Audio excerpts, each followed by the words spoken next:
Number 26ویں علامت قیامت کی کیا ہے؟ لباس پہننے کے باوجود عورت برہنہ ہوگی۔ لباس پہننے کے باوجود عورتیں برہنہ ہوں گی، یعنی آپ نے ایک علامت یہ بیان کی ہے کہ قرب قیامت میں لباس بڑے باریک ہو جائیں گے۔ ایسا لباس ہوگا کہ عورت نے پہنا ہوگا لیکن اس کا جسم نظر آ رہا ہوگا، جسم کی ساخت معلوم ہو رہی ہوگی، اور وہ عورتیں مردوں کو اپنی طرف مائل کریں گی، خود گناہ کی دعوت دیں گی۔ آج ہم دیکھ رہے ہیں ایسے لباس مارکیٹ میں موجود ہیں کہ جسے پہننے کے باوجود جسم چھپتا نہیں ہے اور نمایاں ہو کر ظاہر ہوتا ہے۔ آپ صلی اللہ علیہ وسلم نے ارشاد فرمایا، صنفان من اہل النار لم ارہما، میری امت میں 2 جماعتیں ایسی ہوں گی جو جہنم میں جائیں گی لیکن میں نے ان کو ابھی دیکھا نہیں ہے۔ چونکہ حضور کے دور میں تو نہیں تھے، اس لیے آپ نے کہا میں نے دیکھا نہیں ہے، لیکن میری امت میں 2 جماعتیں ایسی آئیں گی جو جہنم میں جائیں گی۔ قوم معہم سیاط کاذناب البقر، ایک وہ قوم ہوگی جس کے ہاتھ میں کوڑے ہوں گے جس طرح کہ گائیں کی دم ہے، گائیں کی دم کی طرح کوڑے لیں گے، یضربون بہ الناس، لوگوں کو ماریں گے۔ آج ہم دیکھ رہے ہیں ایسے بہت سے ظالم لوگ موجود ہیں، خصوصاً پولیس کے محکمے کے اندر بھی ہیں، جن کے ہاتھوں میں یہی کوڑے ہیں جو صبح سے شام تک مظلوم کو مار رہے ہیں۔ ظالم پھر رہا ہے دندناتا ہوا، مظلوم سلاخوں کے پیچھے ہے، قاتل گھوم رہا ہے، مقتول کے ورثہ کو ڈالا ہوا ہے۔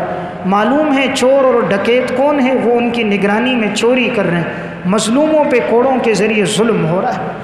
یہ آپ علامت 1400 سال پہلے بیان کر کے چلے گئے۔ ایسے لوگ ہوں گے جن کے ہاتھوں میں ایسے کوڑے ہوں گے، ناحق لوگوں کے جسم پہ کوڑے برسانا، اسے ریمانڈ پہ رکھنا، زبردستی ان سے جرائم کا اقرار کروانا، یہ فخر سمجھتے ہیں ہم نے اس سے اقرار کروایا، وہ تو تم نے ظلم کے ذریعے کروایا، ناحق آدمی کو پکڑ کے کروایا۔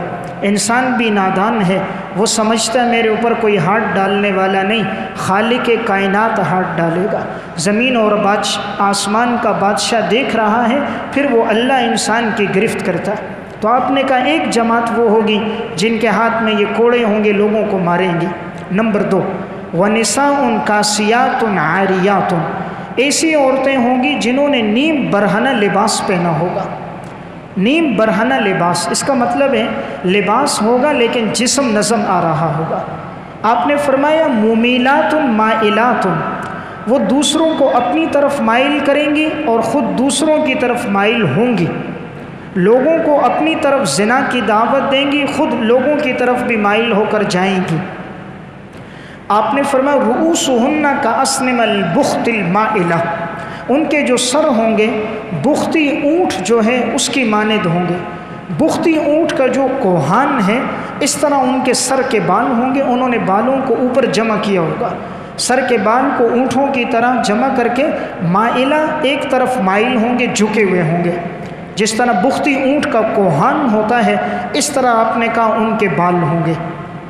لا يدخلن الجنہ، یہ عورتیں جنت میں داخل نہیں ہوں گی۔ ولا یجدن ریحہا، جنت میں جانا تو دور کی بات، آپ نے فرمایا جنت کی خوشبو بھی نہیں پائیں گی۔ وَإِنَّ رِيحَهَا لَتُوجَدُ مِن مَّسِيرَةِ كَذَا وَكَذَا، حالانکہ جنت کی خوشبو تو اتنی مسافت سے محسوس ہوتی، جیسے ایک حدیث میں 40 سال کا تذکرہ آیا ہے، 40 سال کی مسافت سے محسوس ہوگی، لیکن یہ عورتیں جنت میں تو دور کی بات جنت کی خوشبو بھی نہیں پائیں۔ آج ہم دیکھ رہے ہیں یہ علامت بھی موجود ہے کہ عورتوں کا لباس نیم برہنہ ہے اور جسم اس سے نظر آ رہا ہے۔ کتنے نادان ہیں وہ ماں باپ اور وہ بھائی اور وہ شوہر جو ایسا لباس خود خرید کر اپنی بیٹی کو، اپنی بیوی کو اور اپنی بہن کو دیتے ہیں۔ آج ہماری مائیں بہنیں بیٹیاں معاذ اللہ رات کو نیم برہنہ فلمیں دیکھتی ہیں، انٹرنیٹ اور کیبل پر کسی فاحشہ کو دیکھتی ہیں، صبح ماں باپ سے کہتی ہیں وہ لباس لاؤ جو فلاں اداکارہ نے پہنا ہے، جو فلاں گلوکارہ نے پہنا ہے۔ ہمارے لیے یہ مشعل راہ نہیں، ہمارے لیے مشعل راہ حضرت عائشہ اور حفصہ، حضرت فاطمہ اور زینب، حضرت ختیجہ اور رقیہ کی زندگی تھی۔ اس لیے انسان اپنی بچیوں کو ایسا لباس نہ دے۔ جب ایسا لباس ہوتا ہے تو بچیاں درندگی کا شکار ہو جاتی ہیں۔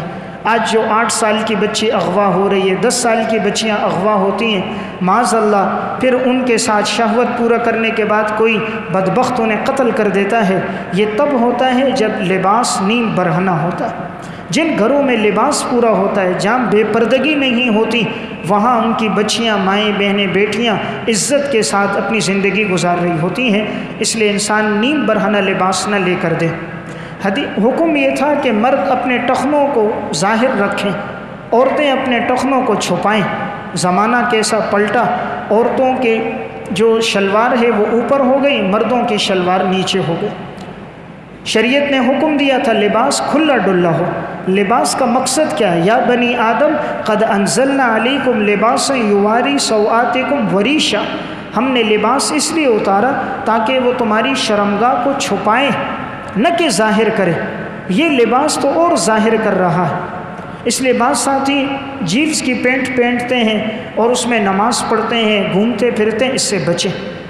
اس سے جسم کی ساخت نمایاں نظر آتی ہے، جسم نمایاں طور پہ معلوم ہوتا ہے۔ آدمی سجدے میں جاتا ہے، پینٹ پیچھے سے سرک جاتی ہے، پیچھے جو کھڑا ہے اس کی نگاہ پڑتی۔ تو ایک ساتھی پوچھنے لگا یہ پینٹ شرٹ میں نماز ہوتی ہے یا نہیں؟ میں نے کہا اس کی نماز تو ہو جاتی ہے، پیچھے والے کی نہیں ہوتی، کیونکہ پیچھے والے کی نگاہ تو اس پہ رہتی ہے۔ اس لیے بہرحال یہ بات بطور لطیفہ کے ہے، شرعی مسئلہ نہیں ہے۔ ایک بات عرض یہ کرنا چاہ رہا ہوں کہ اس لباس سے بچا جائے، یہ غیروں کا لباس ہے، ہمیں سلف کا لباس پہننا چاہیے، کھلا ڈلا لباس جس سے ہمارا جسم چھپا ہوا رہے۔ ہم غیروں کی نقالی کیوں کریں؟ ہم نے جس پیغمبر کا کلمہ پڑھا، جس سلف کی زندگی کو مشعل راہ بنا رہے، ان کی طرح لباس اپنائیں، اپنی اولاد کو وہ پہنائیں۔ عموماً آستینیں عادی ہوتی ہیں، جب آستین عادی ہے یہاں تک کہ نماز تو مکروہ ہے اس کی، کپڑا جسم کے ساتھ چپکا ہوا ہے، جسم کی ساخت نظر آ رہی ہے، نماز مکروہ ہوگی۔ اس لیے بہتر ہے اس چیزوں سے اجتناب کیا جائے۔ تو بہرحال آپ صلی اللہ علیہ وسلم نے جو قرب قیامت کی ایک علامت بیان کی وہ یہ تھی کہ لباس بالکل باریک ہوں گے اور عورتیں لباس پہن کر لوگوں کو اپنی طرف مائل کریں گی اور لوگوں کو اپنی طرف گناہ کی دعوت دیں گی۔